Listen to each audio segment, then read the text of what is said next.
లక్ష్మితో విహారీ ఇలా చెప్తూ ఉంటాడు. చూడు లక్ష్మి, నీ వల్ల ఈరోజు నేను బయటపడ్డాను, లేదంటే జైలు పాలు అయ్యేవాడిని అని అంటూ పొగిడేస్తూ ఉంటాడు.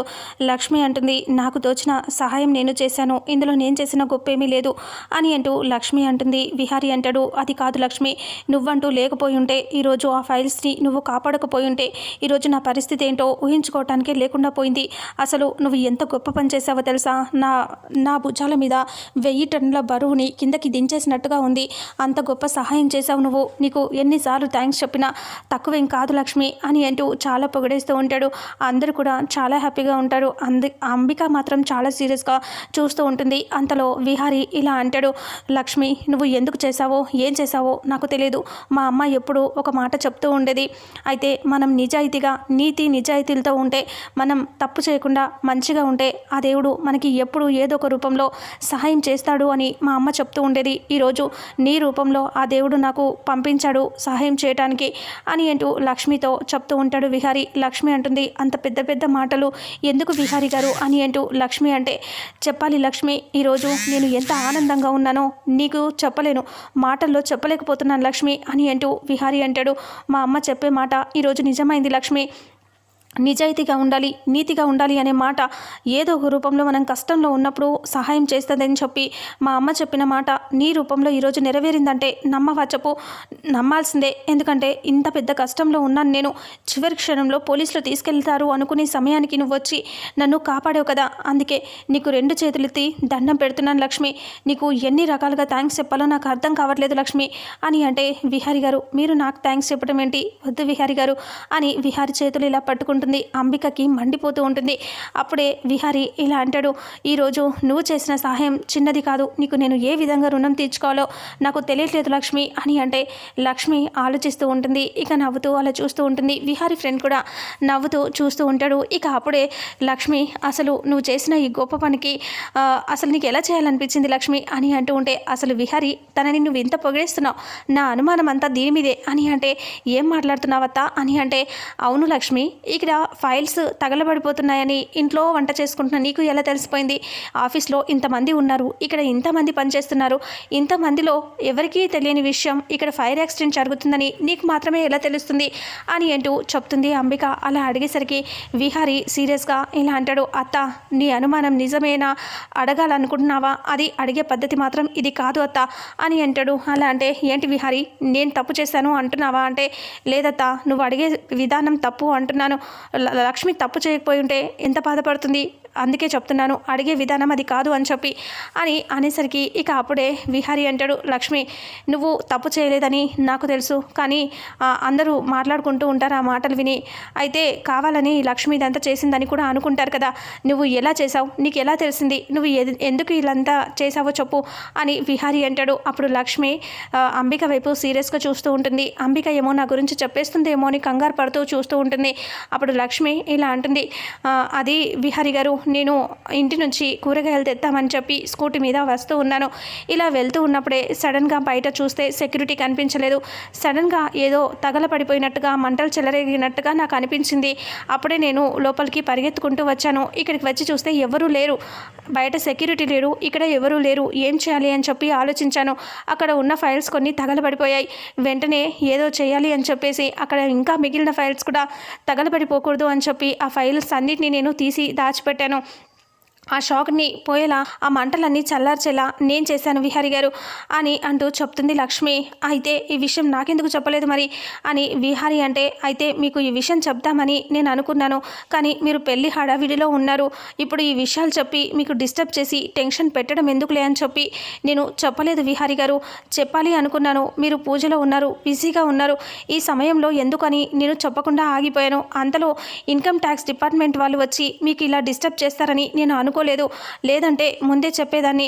ఆ తర్వాత నేను పనుల్లో బిజీగా ఉండిపోయి నేను మీ విషయం ఇక్కడ అంత చెకింగ్ జరుగుతుందని నాకు తెలియదు. ఇంట్లో వాళ్ళు చెప్తే నేను విన్నాను, అందుకే ఇక్కడికి వచ్చి మిమ్మల్ని సేవ్ చేయాలని వచ్చేసాను అని అంటూ లక్ష్మి చెప్తుంది. అప్పుడు విహారీ ఇంకా చాలా హ్యాపీగా ఫీల్ అవుతాడు. లక్ష్మి, నువ్వు చేసిన ఈ గొప్ప త్యాగానికి నేను ఏం చేయాలో తెలియట్లేదు లక్ష్మి, నువ్వు చాలా ధైర్యం చేశావు లక్ష్మి అని అంటూ చెప్తూ ఉంటే లక్ష్మి అలా చూస్తూ ఉంటుంది. ఇంకా విహారీ ఇలా అంటాడు, చూసావా అత్త, లక్ష్మిని నువ్వు అనుమానించావు అవమానించావు, కానీ లక్ష్మి తప్పు చేయలేదు అని అంటూ విహారీ అంటాడు. అప్పుడే అంబిక చూసి, లక్ష్మి నువ్వు తెలివైన దానివే, నీ మంచితనమే నిన్ను కాపాడుతుంది. అలాగే నీ మంచితనం వల్ల నేను బయటపడ్డాను, కానీ ఏదో ఒక రోజు నీ మంచితనమే నిన్ను ముంచేస్తుంది అని అంబిక అనుకుంటూ ఉంటుంది. అప్పుడే విహారీ ఇలా అంటాడు, లక్ష్మి నువ్వు చాలా మంచిదానివి, అందుకే నువ్వు ఇక్కడ దాకా వచ్చావు అని పొగిడేస్తూ ఉంటాడు. అంతలో అక్కడికి దామోదర్ వాళ్ళు వచ్చేస్తారు. దామోదర్ వాళ్ళు వచ్చేసరికి ఒక్కసారిగా అంబిక చూసి షాక్ అయిపోతుంది. అప్పుడు విహారీ గారు, congratulations and all the best కూడా చెప్పాలి నీకు ఫ్యూచర్ గురించి. నిన్ను ఇప్పుడే కదా పోలీసుల నుంచి తప్పించుకున్నావు, కొంచెం సేపట్లో మిస్ అయిపోయావు, కానీ అంబిక లాంటి వాళ్ళు నీతో పాటు ఉంటే నువ్వు ఇలాగే కష్టాల పాలవుతావు విహారీ అని, నీ మంచితనమే ఈరోజు నిన్ను కాపాడింది అని అంటూ ఆఫీసర్ దామోదర్ అంటాడు. అలా అనేసరికి, అసలు ఏం మాట్లాడుతున్నారు మీరు, అత్తయ్య గురించి అంటున్నారేంటి అంటే, అవును విహారీ గారు, అంబిక లాంటి వాళ్ళు మీ చుట్టూ ఉంటే మిమ్మల్ని నాశనం చేసేస్తారు అని చెప్పేసరికి అంబిక సుభాష్ ఒక్కసారిగా షాక్ అయిపోయి చూస్తూ ఉంటారు. అప్పుడు దామోదర్ ఇలా అంటాడు, అవును విహారీ గారు, మీరు ఇక్కడ లేనప్పుడు మాకు గవర్నమెంట్ ప్రాజెక్ట్స్ ఇప్పిస్తామని చెప్పి, మాకు చాలా రకాల ప్రాజెక్ట్స్ ఇప్పిస్తామని చెప్పి మా దగ్గర 100 కోట్లు నొక్కేసింది ఈ అంబిక. ఆ రికార్డ్స్ అన్నీ కూడా మీ దగ్గర ఉంటాయి, చూసుకోండి కావాలంటే లెక్కల్లో అని దామోదర్ అంటాడు. అప్పటి నుంచి నేను చూస్తూనే ఉన్నాను, ఏ ప్రాజెక్టు ఇప్పివ్వట్లేదు, ఏ గవర్నమెంట్ ప్రాజెక్టులు కూడా మాకు వచ్చేలా చేయట్లేదు. కాబట్టి నేను ఈ విషయం గురించి మీతో ఎప్పటి నుంచో చెప్పాలి అనుకుంటున్నాను, కానీ కుదరట్లేదు. కావాలంటే లెక్కలు చూసుకోండి, అంబిక తప్పు చేసిందో లేదో మీకు తెలుస్తుంది అని అంటూ చెప్తాడు దామోదర్. ఒక్కసారిగా విహారీ ఆలోచిస్తూ, ఇంకా ఆడిటర్ గారు ఒకసారి లెక్కలు చూడండి అని అంటే, ఆడిటర్ వచ్చేసి అక్కడ లెక్కలు తీసి బుక్ ఓపెన్ చేసి చూస్తూ ఉంటాడు. అంతలో సడన్గా టెన్షన్ పడుతూ అంబిక తెలిసిపోతుంది అని చెప్పేసి ఆడిటర్ దగ్గర ఉన్న ఫైల్ని గట్టిగా విసిరి సుభాష్ పైకి కొట్టినట్టుగా విసురుతుంది. అప్పుడు ఆ ఫైల్ కాస్త సుభాష్ పక్క నుంచి వెళ్ళిపోతుంది. అప్పుడే సుభాష్ ఇలా సీరియస్గా చూస్తూ ఉంటాడు. అంబిక ఇలా అంటుంది, విహారీ నిజమే అయి ఉంటే విహారీ, ఆ తప్పు నేను చేయలేదు విహారీ, అయితే ఇదంతా నేను నమ్మి ఈ సుభాష్ని నమ్మినందుకు నాకు తగిన శాస్తి చేశాడు. ఈ సుభాషే ఇవన్నీ ప్రాజెక్ట్స్ ఇప్పిస్తానని వీళ్ళ దగ్గర మాట తీసుకొని ఇలా డబ్బులన్నీ నొక్కేసినట్టున్నాడు. నేను సుభాష్ని నమ్మటం నేను చేసిన తప్పు అని అంబిక అంటుంది. ఆ మాట వినేసరికి ఒక్కసారిగా షాక్ అయిపోయి, అంబిక ఏం మాట్లాడుతున్నావు అనేసి దామోదర్ అంటాడు. దామోదర్ గారు, మీ డబ్బులు ఎక్కడ పోవు, మీరు నోరు విప్పకుండా సైలెంట్గా ఉండండి, మీ డబ్బులు మీ చేతికి వస్తే చాలు, అంతే కదా, మీరు ఇప్పుడు నోరు విప్పాల్సిన అవసరం లేదు అని అంబిక పేరు చెప్పకుండానే నోరు మూసేస్తుంది. అప్పుడు దామోదర్ సరే డబ్బులు వస్తే చాలే అని చెప్పేసి అనుకుని సైలెంట్గా ఉంటాడు. సుభాష్ మీద ఇలా చెప్తుంది అంబిక, ఈ సుభాష్ వల్లే ఇదంతా జరిగింది విహారీ, సుభాషే మొత్తం తప్పు చేశాడు, నేను ఏ తప్పు చేయలేదు అని అంటూ అంబిక చెప్తుంది. ఇంకా అప్పుడే, అయినా వీడు ఇంత మోసం చేస్తాడని నేను అనుకోలేదు, అంటే చూడత్తా, ఇలాంటి వాళ్ళని పెట్టుకొని నువ్వు డిస్టర్బ్ చేసుకొని మన కంపెనీని డిస్టర్బ్ చేయటం ఎందుకు అత్త, వీడిని ఊరికే వదిలిపెట్టకూడదు, అయినా వీడిని అంత ఈజీగా వదిలిపెడతాను అనుకుంటున్నావా, వదిలిపెట్టను అనేసి ఫోన్ తీసుకొని పోలీసులకి ఫోన్ చేస్తాడు. సుభాష్ ఒక్కసారిగా షాక్ అయిపోతాడు. అమ్మో పోలీసులకి ఫోన్ చేసింది అనేసి అంబిక టెన్షన్ పడుతూ ఉంటుంది. ఇది ఇక్కడికి కట్ అయిపోతుంది. ఆ తర్వాత ఇంకా ఇక్కడేమో ప్రకాష్ అక్కడ వాళ్ళతో దుబాయ్ షేక్లతో మాట్లాడుతూ ఉంటాడు. అప్పుడు వాళ్ళు చెప్తారు, ఆ అమ్మాయి కావాలి మాకు ఖచ్చితంగా అని చెప్పి, డబ్బులు తీసుకున్నావు లేదంటే నీ కాళ్ళు చేతులు విరగొడతామని. ఆ తర్వాత ఫోన్ పెట్టేశాక ప్రకాష్ ఇలా అంటూ ఉంటాడు, ఆ అమ్మాయిని తీసుకురమ్మంటున్నాడు రా, లేదంటే నా కాళ్ళు చెయ్యో తీసేస్తాను అంటున్నాడు, ఇప్పుడు నేనేం చేయాలి అని అంటూ ఉంటే, ఆ అమ్మాయి దొరకటం కష్టం కదన్నా అని అంటే, ఇప్పుడు విహారీ ఇంట్లో పెళ్ళుందంట, ఆ పెళ్లి హడావిడిలో ఉంటారు, ఏమైనా చేయొచ్చా, ఒకవేళ చేయలేకపోతే కష్టం చూసుకో అని అంటే, లక్ష్మి కావాలిరా, ఎలాగైనా దుబాయ్ వాళ్ళకి అమ్మేయాలి లక్ష్మిని అని అంటూ ప్రకాష్ ఆలోచిస్తూ ఉంటాడు, ఏదో ప్లాన్ చేస్తూ ఉంటాడు. ఆ తర్వాత లక్ష్మి ఆఫీస్లో నిలబడి ఉండగా విహారీ లోపల నుంచి వచ్చేస్తాడు. రాగానే లక్ష్మిని నవ్వుతూ మాట్లాడతారు, విహారీ గారు ఇంట్లో మీరు పూజలో మధ్యలో నుంచి వచ్చేసారు కదా, ఆ పూజ మీరు కంప్లీట్ చేయాలి విహారీ గారు, అందరూ మీకోసం ఎదురు చూస్తూ ఉంటారు, పూజ మధ్యలో ఆపటం మంచిది కాదు, పదండి విహారీ గారు అని అంటే, విహారీ సరే అని చెప్పేసి ఇలా అంటాడు. కొంచెం సేపు ఆగు లక్ష్మి అని నవ్వుతాడు. అంతలో అందరూ వస్తారు అక్కడికి. అప్పుడే ఫైల్ని రెడీ చేయమని చెప్తాడు రామకృష్ణకి. రామకృష్ణ గారు చేశారా అంటే, చేశాను సార్, మీరు చెప్పినట్టే ఫైల్ రెడీ చేశాను అని చెప్పి ఇచ్చేసరికి, థ్యాంక్స్ రాధాకృష్ణ గారు అంటే, నా డ్యూటీ నేను చేశాను, నాకు ఎందుకు సార్ థ్యాంక్స్ చెప్తారు అని అంటాడు.